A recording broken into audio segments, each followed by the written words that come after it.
My name is Juanita Green, and I'm the current president of the Worcester Orrville NAACP. Because of this pandemic, we had to put together a virtual presentation to reflect the teachings of the Reverend Dr. Martin Luther King Jr. Did you know that Dr. King was a member of the Executive Committee of the National Association for the Advancement of Colored People? NAACP. The NAACP is a civil rights organization that fights for the rights of all people, not just people of color. During the past year of 2020, we were exposed to a lot of challenges. We were faced with floods, fire, this pandemic, and unfortunately, racial hatred, just to name a few. It also brought attention to the Black Lives Matter movement, a movement that showed the unjust killing of Black men, Black women, and Black children. The last straw was the knee on the neck of George Floyd. You now hear the expression, well, blue lives matter, all lives matter. Well, to a certain extent, that's true. All houses matter. Your house matters, my house matters. But when it's on fire, they only put water on the house that's on fire. Right now, Black lives are on fire. Through the actions and the teachings of Dr. King, we saw how his methods reflected in the changing of laws that were unjust.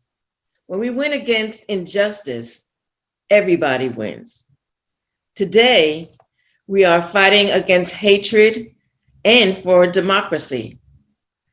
Freedom isn't free, it's a privilege. Freedom is something worth fighting for, something that you have to stand up for, not just some of us, but all of us. The overtaking of the Capitol shows that we must be present in this fight. Our government is for the people, by the people, and of the people. As Dr. King once said, the silence of the good people is more dangerous than the brutality of bad people. While being in the house during the pandemic might be boring, why not join the struggles by getting involved with the Worcester Orrville NAACP? For information about membership, go to our Facebook page or send us an email at naacpunit3208@gmail.com or drop us a note at P.O. Box 434, Worcester, Ohio, 44691. We'll be more than glad to send you information about membership in the oldest, boldest civil rights organization. Please help keep Dr. King's dream alive. Thank you so much. Stay safe and enjoy this wonderful program. I am the largest. The oldest. I am the baddest. The boldest. I am protecting our voting rights. And our environment. I am ending racial profiling and fighting HIV/AIDS. I am advancing economic equality. Inequality. For all. I am. I am. I am. I am NAACP. Are you? Take a stand at IamNAACP.org. Greetings, everyone. I am the Reverend Dr. Enike Ferenci, pastor of Westminster Presbyterian Church here in town. Let us now join our hearts in prayer. Holy and gracious God of all nations, of all people, we gather here today to remember and honor the life and legacy of Dr. Martin Luther King Jr., his dream of a beloved community and of a world where justice is a reality for all Americans, indeed, all people, not just a few. A vision of unity and conciliation that we have yet to achieve. During these tumultuous days of political, social, and economic upheavals, grant us clarity to recognize and courage to confront the realities that deform and deface our society. Give us courage to pursue accountability for all who have incited and inflicted violence upon our nation. Give us the will and the strength to recognize our own complicity in racism that has warped and poisoned our shared life for far too long. Pour into us your Holy Spirit and empower us so that we may commit anew to participating in your reconciling and justice-seeking work in our midst. In the face of hatred and division that poisons our nation, help us move forward in love. For as Dr. King reminded us, hate cannot drive out hate. Only love can. Inspired by his example, may we march forward, trusting in the power of love that is not sentimental or anemic, but love that implements the demands of justice. A love that is not reckless or abusive, but love that corrects anything that stands in the way of love. Implant this love into our heart and mind and soul, gracious God, so we recognize our interconnectedness and our interdependence with each other, with all your children, no matter our skin color, our social status, our gender, our sexual orientation. Instill in us compassion, patience, wisdom, and joy to work together for the common good and restore a spirit of partnership among us. May we become people who have the courage to stand up when we are told to sit down, and sit down when we are told to stand up. May we become people who have the courage to name evil when intimidated and faced with rage. People who treasure and seek deepening relationships instead of building walls. For as Dr. King reminds us, we are confronted with the fierce urgency of now. In the unfolding conundrum of life and history, there is such a thing as being too late. So strengthen us.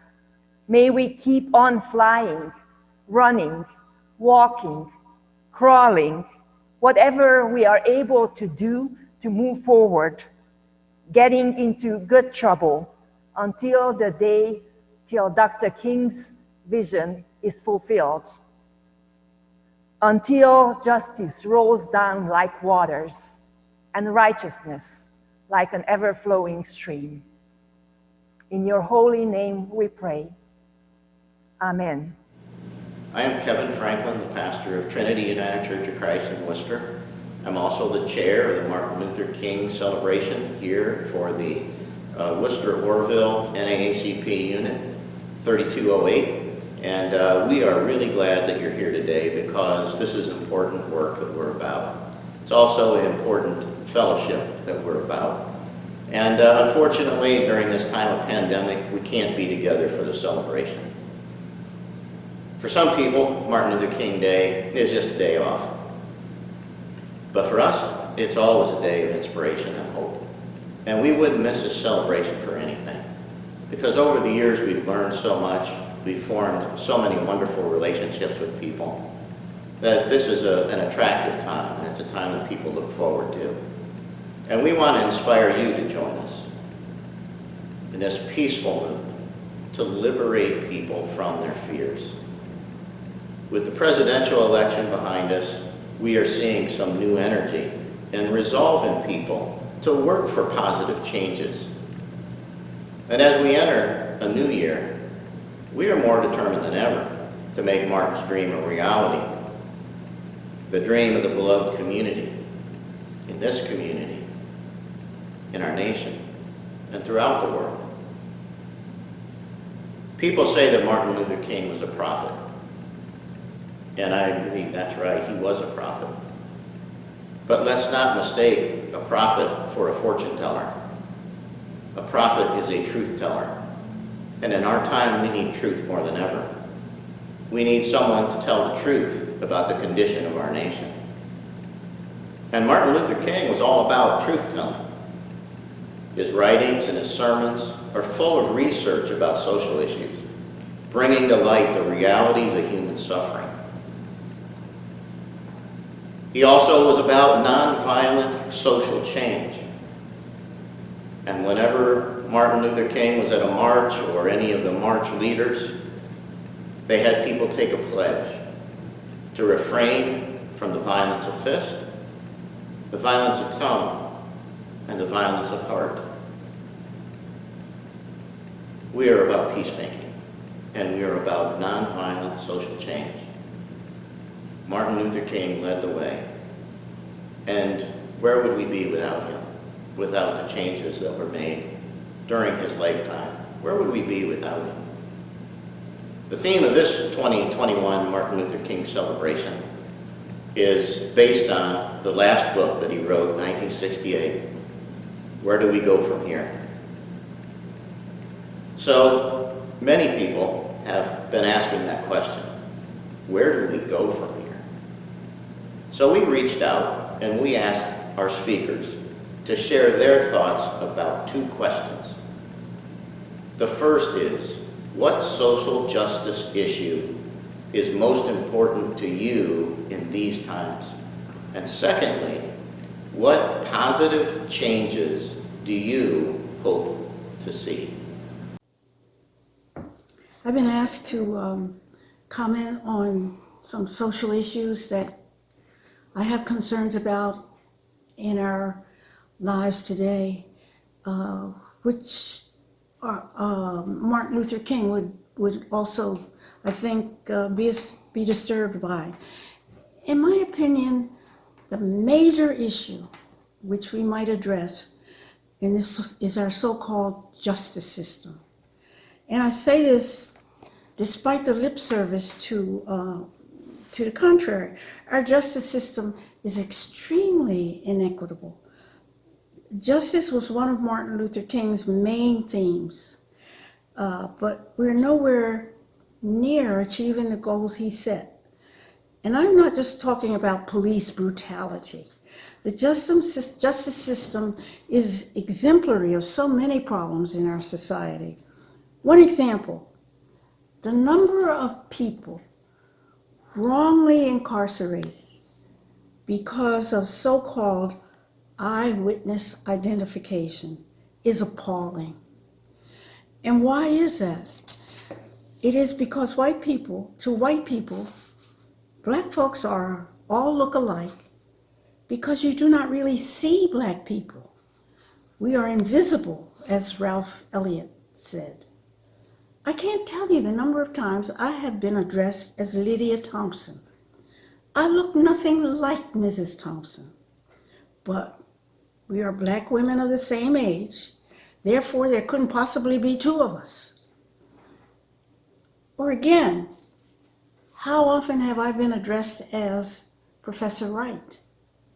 Because again, there couldn't possibly be two black women professors at the college. But people don't see us. There are other concerns about the justice system. The inequities in sentencing, and I don't think I have to explain that. You've heard a lot about that. I'm not so sure you've heard as much about the injustice of the bail system, where people must pay huge bails in order to stay out of jail for minor offenses. And when they are unable to meet the bail requirement, they are incarcerated, sometimes for years, because they can't raise the amount of bail that is demanded. Nevertheless, even if they are kept in jail for short periods of time, they lose a job or they aren't working, so they can't raise money to meet the bail. It's just a vicious circle and very unfair. There are other things about about the justice system, which I don't have time to go into here, but I have expressed my major concerns. My second issue in our society would be education. People in Worcester are fortunate in that we only have one high school.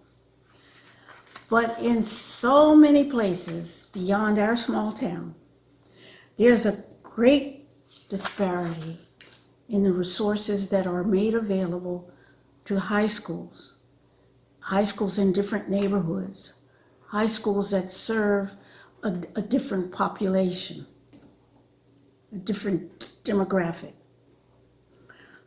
And the other thing about the school system is the inefficient curricula. In most places, the curricula might contain perhaps 3 to 4 pages about Black people in the United States history, and that is relegated to slavery. And it is not just a matter of learning about the overlooked in our history, Black people, Native Americans, Asians, Latinos. White students are not really learning their own history. And too often, many of our students are not being challenged as they should be. American history ought to be American history, not Black history or white history, but United States history. And in terms of challenging students, yes, they ought to have some homework. Yes, expect our students to meet high standards. Why not? Another shortcoming in our educational system is that our teachers need upgraded training. But we are so wedded to the status quo, we do not want to change how we teach nor what we teach. Furthermore, we need to realize that students have different learning styles and adapt our classroom environments to accept that and to meet those learning styles. So those are some of the major things I think we should change with some effort. Greater equity in the distribution of resources, how we teach, what we teach, and some adaptation to cultural differences. And I say that with the recognition that schools are asked even now to do so much beyond teaching and nurturing our children, so that we ought not to dump things on the schools that aren't related to education. I think these are brief, very brief comments about what I think we need to primarily address in our society now. Things that, as I said earlier, Martin Luther King was concerned about, and if he were with us, would still be concerned about. Thank you. Hi everybody, this is Davis Houck from Florida State University in Tallahassee, Florida, wishing all of you at the Wooster and Orrville NAACP a Happy New Year. And I'm sorry we can't be together this year. Sure did have a good time last year. Kevin Franklin had asked me to send along a video talking about some of my social justice initiatives and concerns for the coming year. And the issue for me remains voting. As some of you know, I am the Fannie Lou Hamer Professor of Rhetorical Studies here at Florida State University. And the issue that got Mrs. Hamer involved in a public career in public service and social justice was voting. Specifically, white folks in Mississippi in the early 60s knew that if Black men and women were enfranchised in significant numbers in the Delta, that this would spell their end. local rule would resort to black men and women, and it did. Here in Florida, in 2018, we passed Amendment 4, which was a bill to re-enfranchise felons in the state. And as you might imagine, that bill fundamentally affected black men and women in enormous numbers. It passed, but the Florida legislature, controlled primarily by Republicans in almost supermajority numbers, has delayed, obstructed, litigated that legislation to the point where we still don't have it. And the numbers are over 1 million black men and women would be eligible to vote in Florida if that bill passes and is finally ratified. So we have a long way to go. On the other hand, the good news is in 2020, the young folks in this country came out for the Biden and Harris ticket, and in many states put that ticket over the top.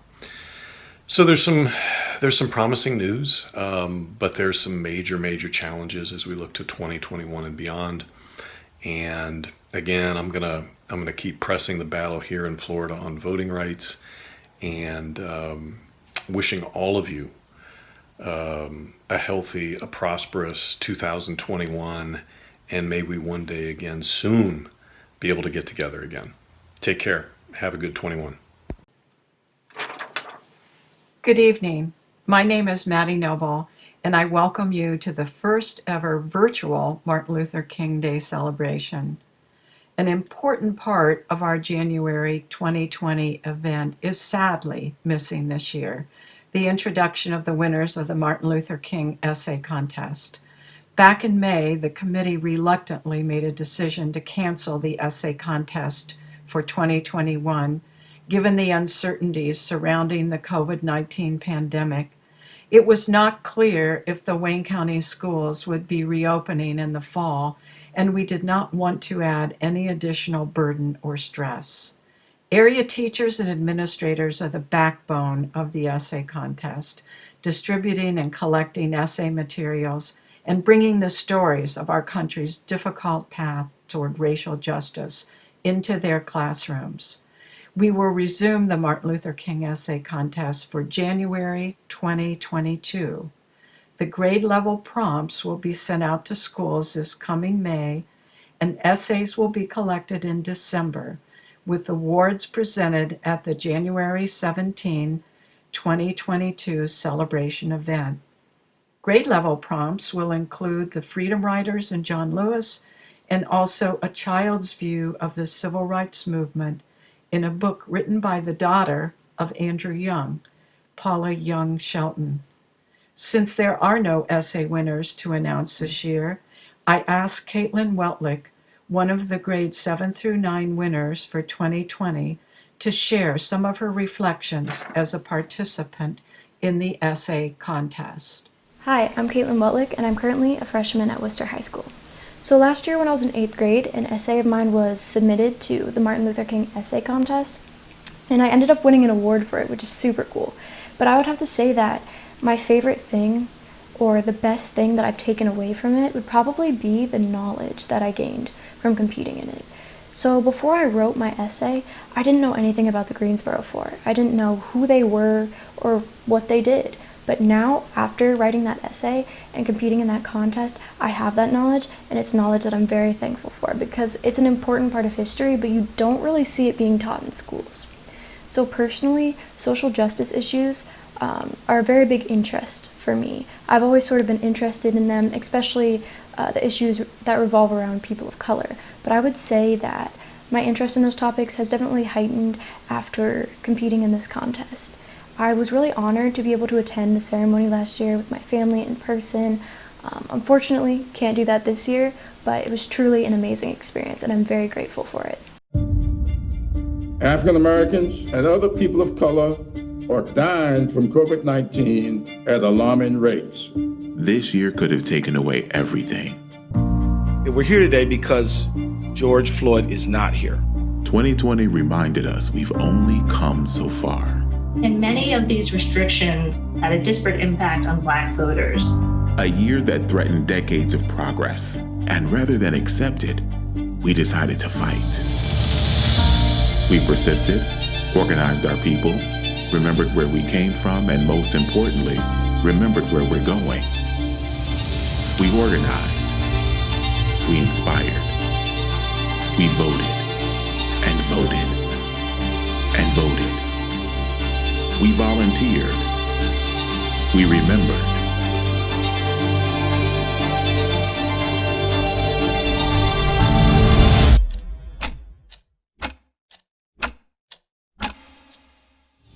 We always remember because we can't afford to forget, to be counted, to stop the hate, to empower ourselves and our community.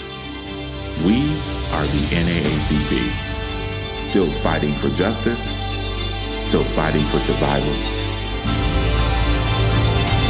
still fighting for you.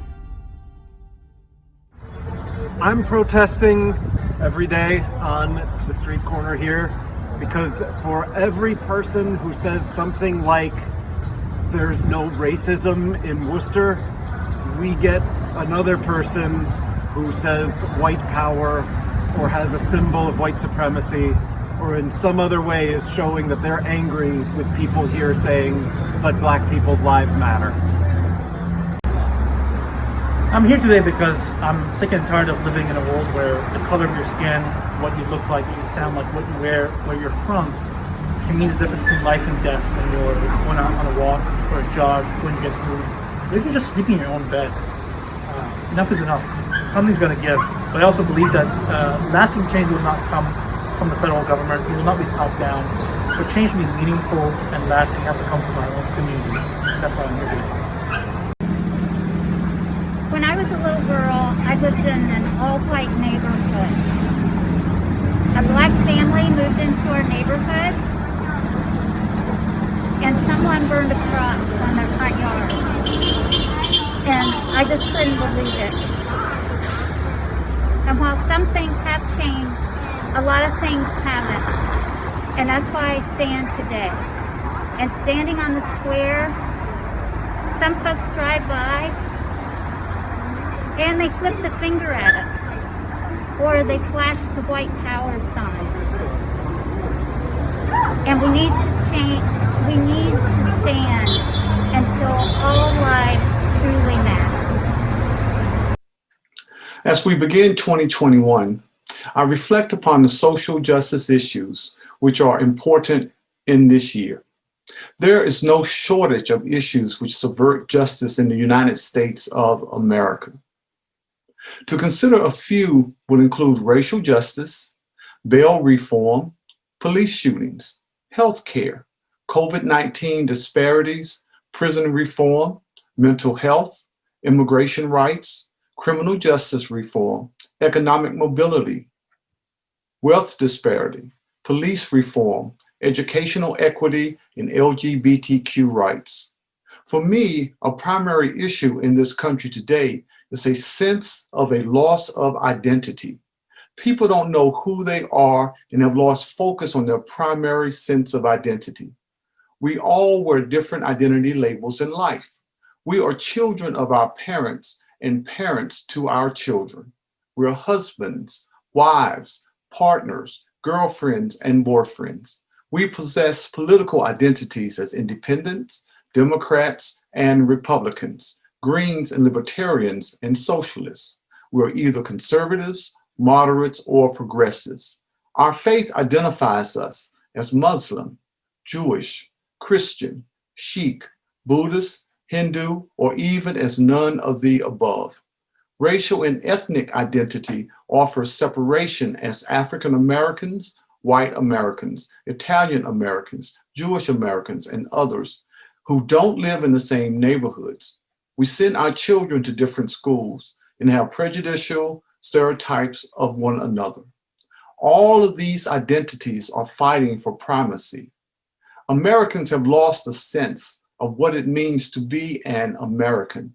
And rather than being an identifying factor, a unifying factor, it is quite divisive. A 2017 poll revealed that 7 out of 10 Americans, regardless of political party, say that the country is losing its national identity. Time magazine wrote in 2018, "Never in our lifetimes have we seen America's various tribes so divided, so intolerant of one another, so quick to delegitimize and even threaten violence. The mutual loyalty that has bound Americans together as a nation seems like it is disappearing. The bitter argument over ongoing large-scale immigration is only a proxy for this deeper issue. Can Americans ever unite again around a shared national story? Can they ever see themselves as brothers and sisters again?" End quote. People are struggling with the question, if my primary sense of identity is that of being an American, what does it mean to be an American in the 21st century? The country itself has confused the question since its founding. How can a country founded on the premise that all men are created equal also be a nation which held slaves only to create a Jim Crow system of segregation? How can a nation with the Statue of Liberty in New York Harbor offering refuge to the immigrant, how can the same country close off its border to refugees seeking to escape persecution? How can the richest nation in the world have the greatest wealth disparity of any of the G7 nations and have so many poor and low wealth working people? How can the greatest nation in the world have police officers who shoot unarmed Black men in front of their children? As we enter 2021, the issue of racial justice is also of primary importance. Black, Indigenous, and people of color experience racism daily as the social inequalities across the country are compounded by a person's race and color. Income inequality, environmental justice and racism, racial inequity, white supremacy, and white privilege are all interconnected. Our country is infected with structural racism, where in our systems that deal with housing, education, employment, earnings and benefits, credit, media, healthcare, and the criminal justice system deny equitable treatment. Our institutions are infected with racism, as how one is treated can be based on their race and skin color. Another alarming issue is the ever-widening wealth inequity between the rich and the poor, which is a leading cause of many of the ailments people suffer. The wealth gap between America's richest and poor families more than doubled from 1989 to 2016. The richest 400 Americans own more than the bottom 150 million Americans who own only 2% of the nation's wealth. The net worth of a white family at $171,000 is nearly 10 times greater than that of a Black family at $17,150. This gap reveals the effects of accumulated inequality and discrimination differences in power and opportunity, and reflects an unequal society. Climate change is the greatest threat to life on this planet. Global warming impacts developing nations, gradually shifting weather patterns, rising sea levels, and more extreme weather events are clear and devastating evidence of a rapidly changing climate. The increased frequency and intensity of extreme weather events like hurricanes, wildfires, and droughts threaten the world's food supply, drive people from their homes, separate families, and jeopardize livelihoods. They increase the risk of conflict, hunger, and poverty. Floods and droughts brought on by climate change make it harder to produce food. As a result, the price of food increases and access becomes more and more limited, putting many at higher risk of hunger. For those on the forefront of the crisis, they struggle to earn a living, feed their families, and create safe and stable homes. So what do we do? Building a sense of identity begins in our local communities. One of the first things the church must do is to bring together our local community. We do this by bringing together community leaders from every neighborhood in our community. Normally, when we have conversations, we do it amongst ourselves, and normally it is the same people coming together for the same conversations.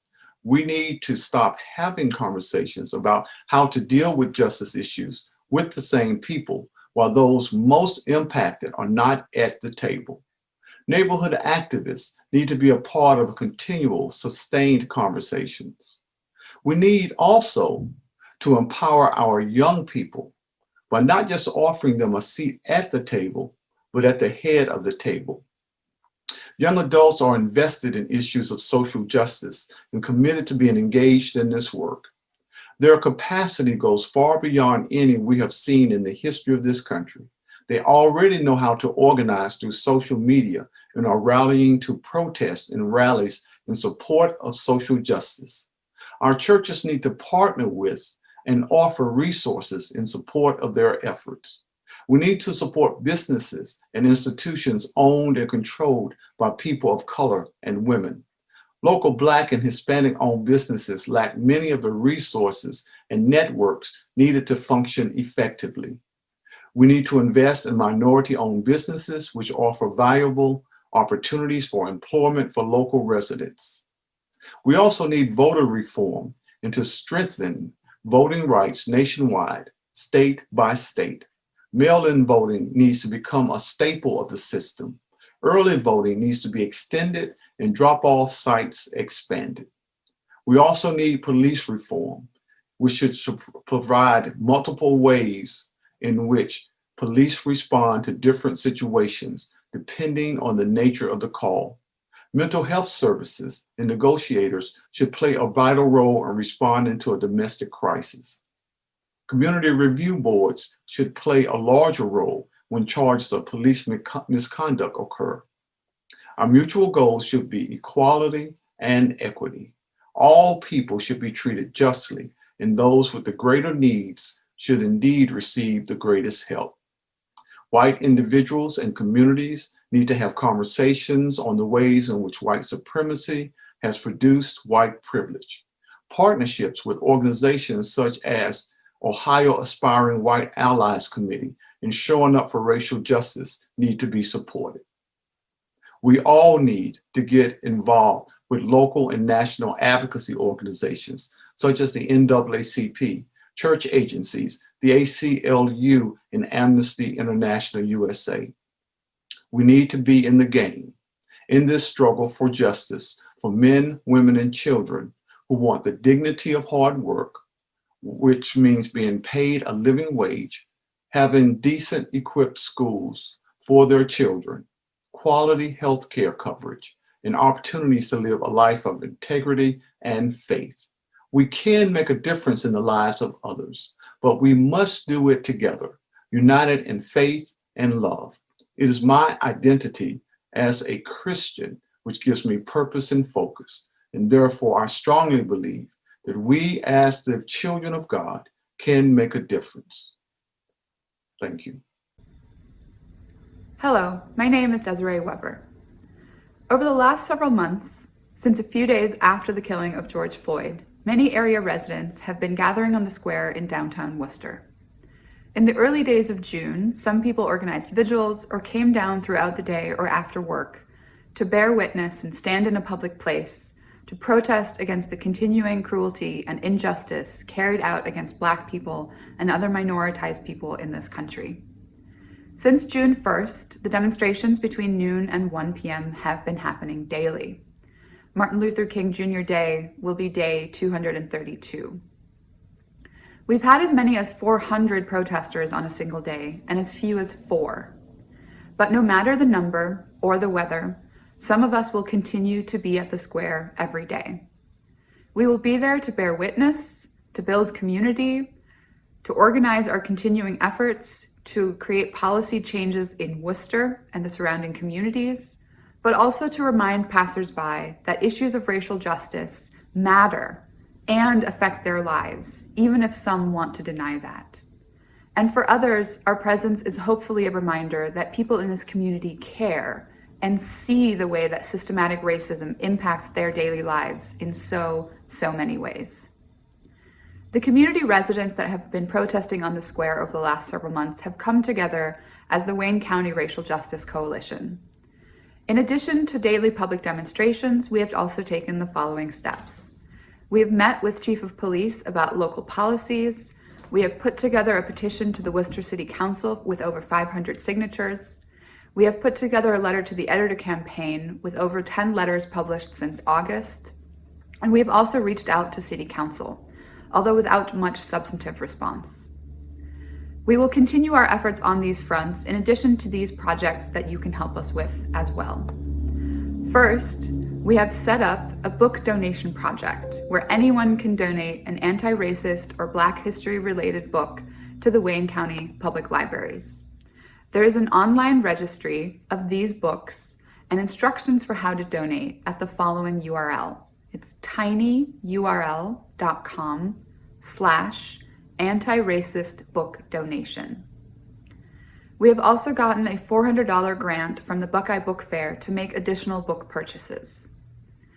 Second, in close coordination with the NAACP Political and Community Engagement Committee, we have been holding Tuesday evening policy meetings every 2 weeks since July. These meetings are open to anyone and are a place to discuss, research, and work on proposals to change local policies.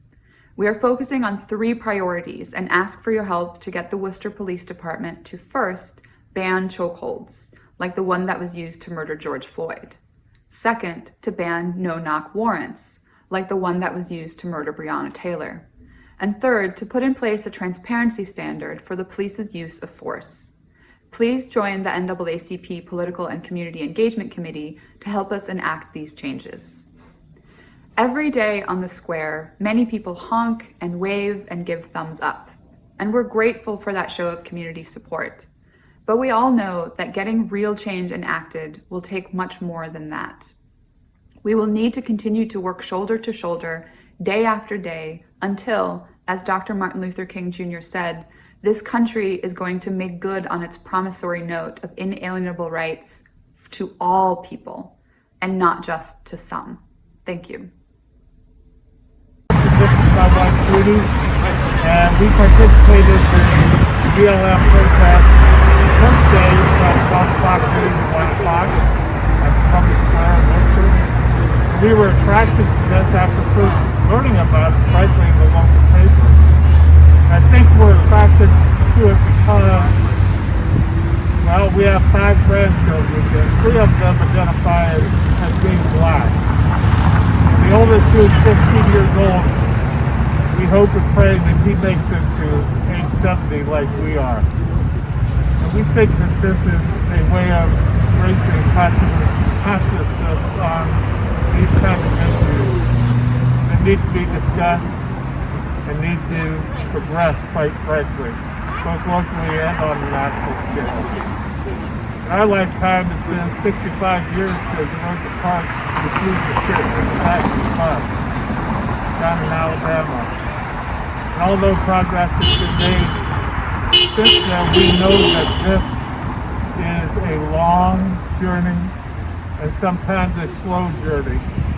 And this protest recognizes that by taking its time and being here every day.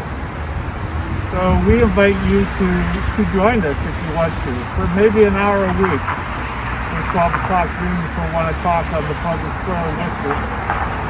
And we would hope that our grandchildren and our children, when they're our age, and we're long dead and gone, that they will look back and say, Nons and Pops were on the right side of history on this issue.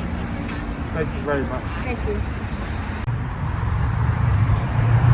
I am here for what the sign says, to promote that every person of every background should have the kind of opportunity, good fortune, and safety, dignity, respect that I've had in my life. It has been my experience over the years that this really is not true for people of African American background, or Asian, or women, or people of gender orientation issues. I protest because when Black people are free, we will all be free. My name is Delia Wesley. I'm the Scientific Director for Health Equity Research at the MedStar Health Research Institute. I'm also an Assistant Professor at the Georgetown University School of Medicine. So the first question, what social justice issue is most important to me in these times? I would say healthcare and the interrelatedness of healthcare, our physical and mental health, with non-clinical community issues. And so by non-clinical community issues, I mean everything that's happening outside of the care environment, outside of our hospitals, outside of our clinics, anywhere that an individual would seek care, and that those are the direct drivers of health outcomes. So while today we're a country still very much in the grips of the COVID-19 pandemic, this health crisis that we're confronted with in many ways is an artifact of the same issues we've been dealing with in our communities long before the pandemic. And once we've managed to move beyond COVID-19 as a country, our communities will continue to be plagued by other health crises. That is, if we continuously fail to uncover, address, and reconceptualize the very structures deliberately put in place from the beginning. So the historical structures and policies enacted to ensure that inequality was the end game, the very structures designed to divide. The time is now for us to take a long, hard look within our communities and recognize where, in fact, we simply continue to uphold these. And so when we examine the chronic health disparities in our communities, whether it's diabetes, whether it's kidney disease, looking at people on dialysis, people with cancer, we see very familiar patterns by race, but we need to dig a little deeper beyond the surface. The persistent vulnerability of certain communities and groups of people to health crises such as COVID-19, this is not equally distributed, but it's clear that where we have people facing high social needs or other social needs such as housing, food insecurity, violence, these go hand in hand with a clear vulnerability to health. The differences we see in hospitalizations right now for COVID-19, the differences we see in deaths, not just from COVID, but other issues relate directly to inequities that lay further upstream. Social policies, discrimination, poverty, those are the true pandemic, and those are the things that we need to uproot and address. To the second question, what changes do you hope to see? Lots of them, all of them. It took a pandemic to finally expose the cracks and the fractures in our system. Let's be purposeful in our restructuring as we bring those cracks out of the shadows for everybody to see. We need to recognize the true forces at work here and that are structural racism, discrimination, poverty, inadequate public education, and geographic and financial barriers to access to care, the and underinsured. We need to take this time to reach back and rebuild these structures, but also rebuild the trust, build relationships with the whole community purposefully, because only then can we successfully understand where the needs are, how to actually address them, and really pinpointing what's actually driving health. Without this trust and without these relationships, we can't successfully address any of our persistent and chronic health outcomes. Without this trust and without these relationships, we cannot successfully tackle any new and emerging threats to our community, and there will be more. Nor can we realistically tackle any solutions and expect the community to embrace the solutions that we bring to them. For instance, the COVID-19 vaccine. When up to 80% of health outcomes are driven by these factors outside of the healthcare setting, factors in the community, we really need to start taking a look at our communities to understand what they are, what those factors are, and be purposeful about building bridges so we can address them. In 1964, Dr. King urged all nations to work together to wipe out poverty, saying that poverty is one of the most urgent items on the agenda of modern life. We're still in this place today, almost 60 years later, facing health and social crises because we have yet to successfully do this in our communities. COVID-19 has to be the final push for us to turn that around. A community where racism is no more. I want to live in a community where the things that Martin Luther King Jr. said come true.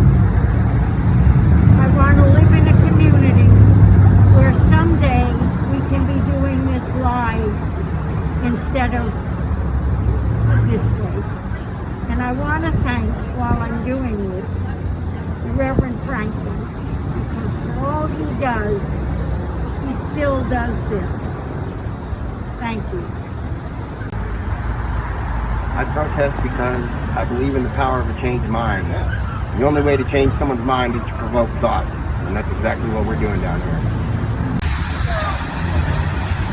My name is Laura Surratt, and I'm here today because I'm sad, angered, and fed up at the racism that's happening that systemically and systematically shortens the lives of certain people in our society and decreases the quality of their lives.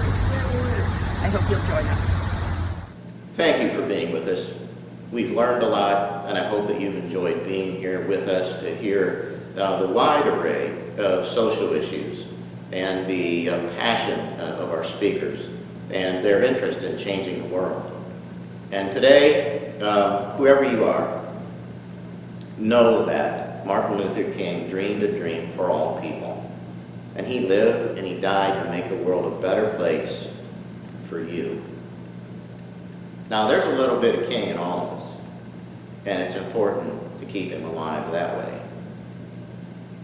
We also need to educate ourselves. We need to know that we don't know. Read King's books.